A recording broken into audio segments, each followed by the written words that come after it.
well, maybe I can't show this one. This is someone getting their period, so, well, relatable. Hello, welcome back to my channel. My name is Cara, and today's video is going to be all about bookish gifts and trinkets and things that you can get for people in your life this coming festive season. Books and I think just bookish accoutrement are some of my favorite things to get people for presents because I'm very lucky to have a lot of readers in my life. So I think over the years I've really sort of narrowed it down what presents I've really loved that I've received from people and presents that people have really enjoyed, allegedly, that I've given them.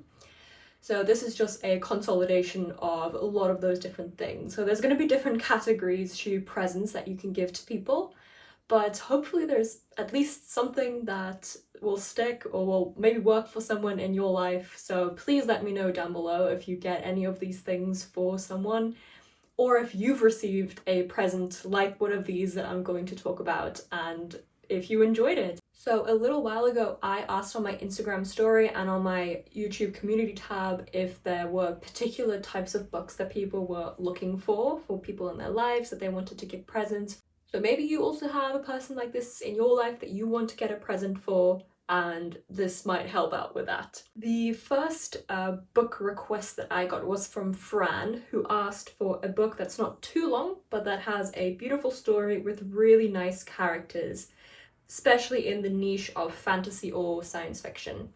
Now, if you've been here for 5 seconds, you know I'm not a massive sci-fi fantasy reader, but I have read a fair few throughout my illustrious reading career, and this one I think is one that a lot of different people will enjoy whether you like sci-fi or not. This book is called The Humans by Matt Haig, and it follows a alien who comes to Earth and is basically pretending to be this person who has a life, a family, a job and everything, and the alien's sort of like trying to blend in with people, but he's not very successful. And in the end the book is really just about the observations that this alien makes about humans and about human life and relationships and how people love each other and help each other.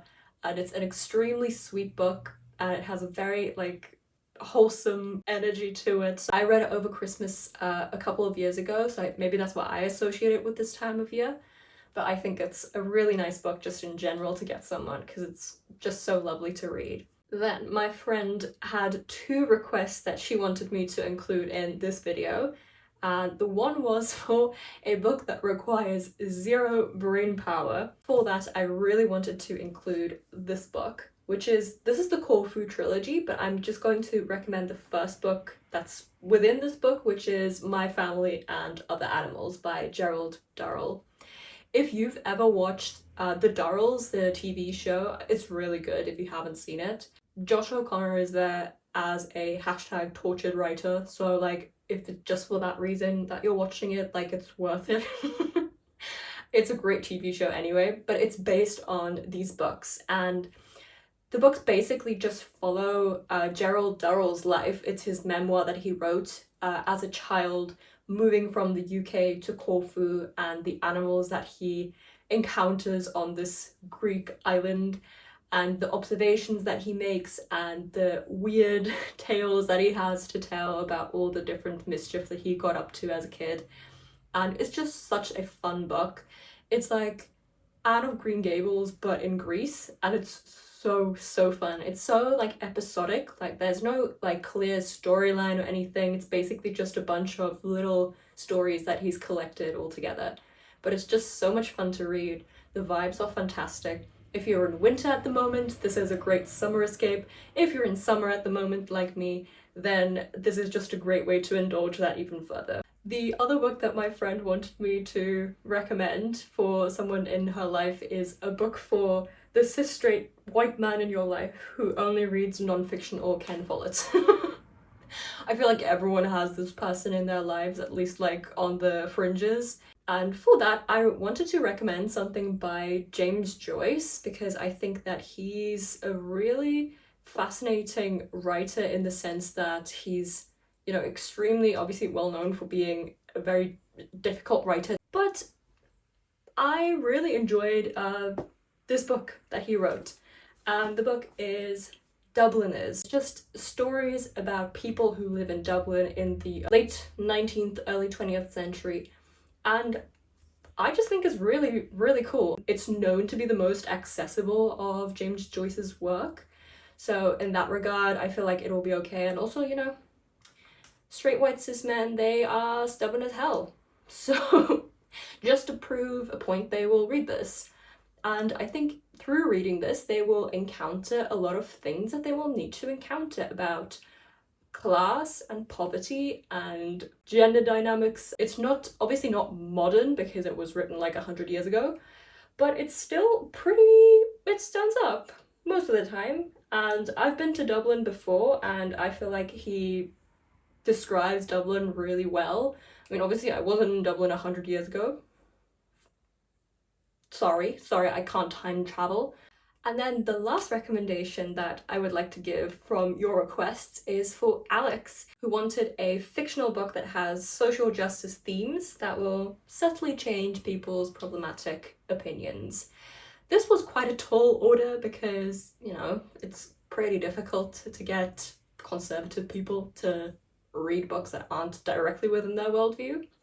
But I think that the one that I've picked for this one might be able to bridge that gap, because it is fiction, but it is very much based on statistics. So it's very hard to argue with the things that are detailed in this book. So the book I would like to recommend for Alex and for anyone who wants a similar book is Kim Jiyoung, born 1982. This book was written by nam-joo when she was experiencing a lot of sexism in her life after the birth of her first child. Kim Jiyoung was the most popular name for a girl in 1982. So Kim Jiyoung as a character is actually, like, she is a character in the book, and she's the main character, she does things, she experiences things, she's both, you know, active and passive in the book in different ways.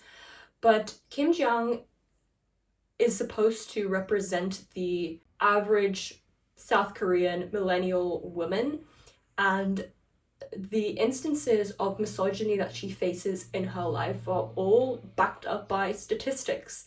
There will be parts in this book where there'll be like a little footnote when something happens, like she's struggling to get a job, or she can't go back to work after she had a baby, or she's not allowed into certain academic circles, that sort of thing. All those things are then backed up by statistics, by a little footnote at the bottom of the page that will tell you how many other South Korean millennial women have experienced this exact instance of misogyny.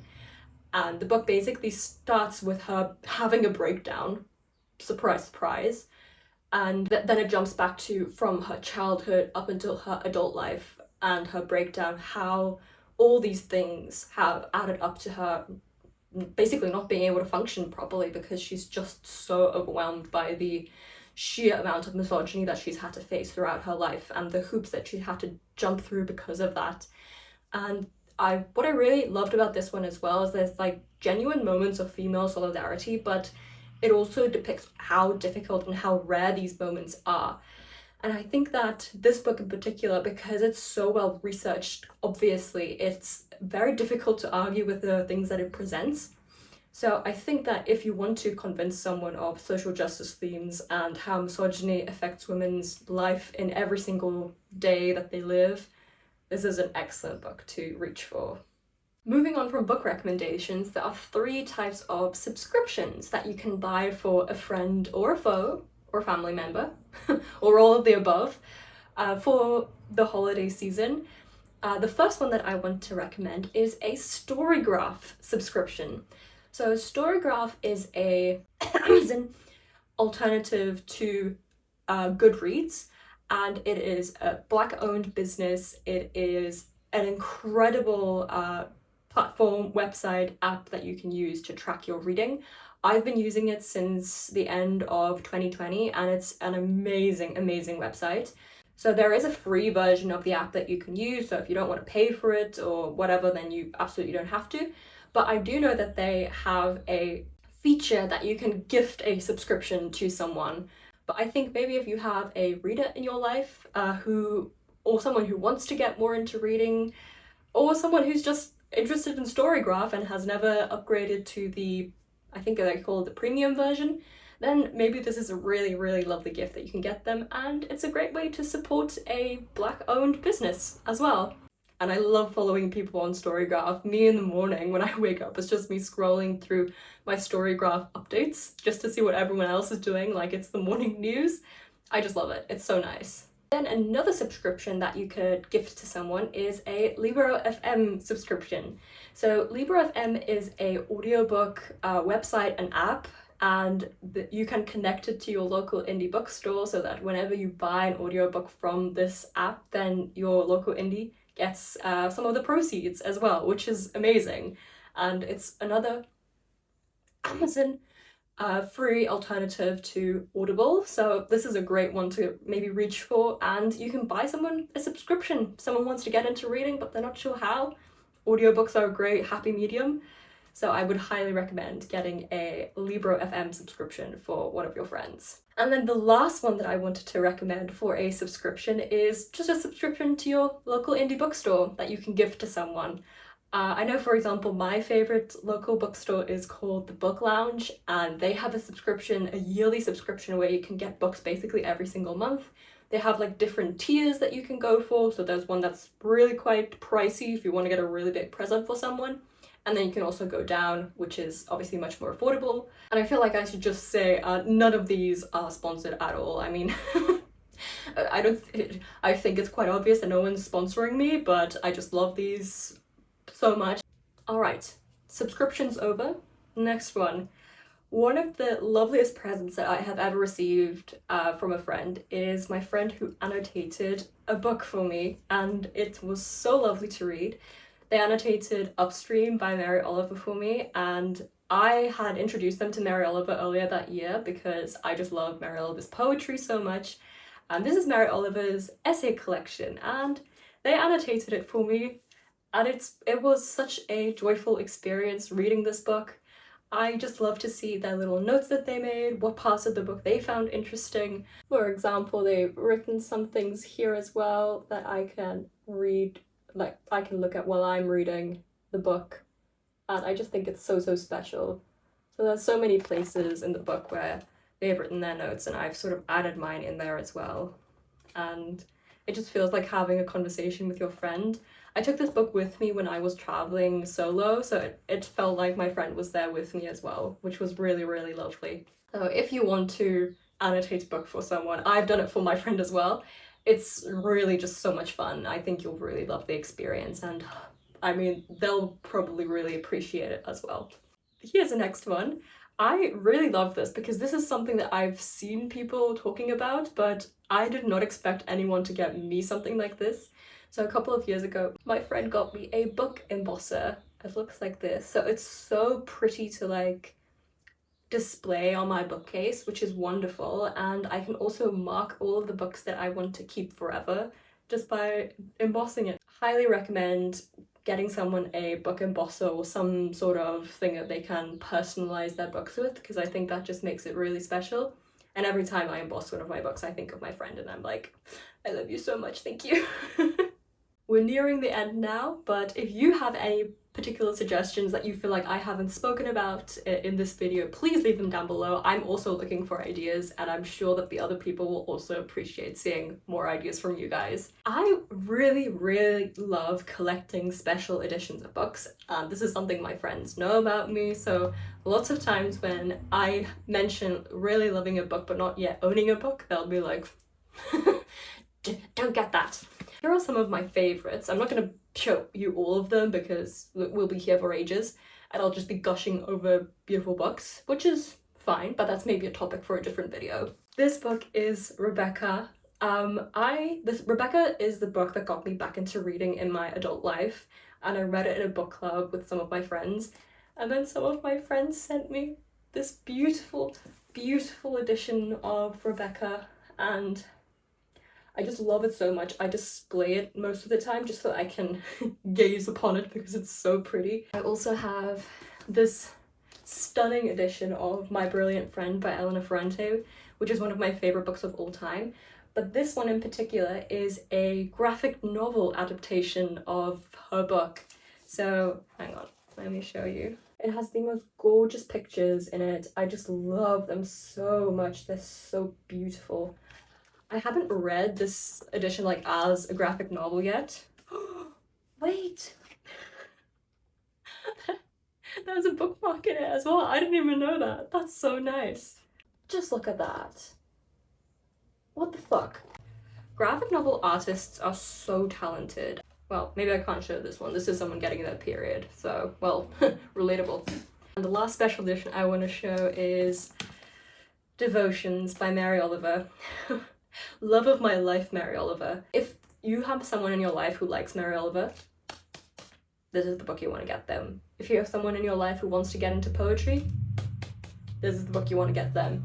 It is an amazing, amazing collection of Mary Oliver's poems throughout her entire career. It was published, I think, a couple of years before she passed away. So it really is a fantastic retrospective on her work and her life, and it's fantastic. It's a wonderful, wonderful poetry collection. Alright, that's everything from me. Thank you so much for watching. I hope you got some ideas of bookish presents that you can get the bookworms in your life. And I'm really looking forward to hearing if there are any other suggestions that you guys have. I hope that these suggestions were helpful, and please let me know if you get any of these things for someone. I would love to know what they thought of it. Yeah, that's everything from me for today. Happy December. I hope everyone has a fantastic festive season, and I'll see you again with another video next week. Take care.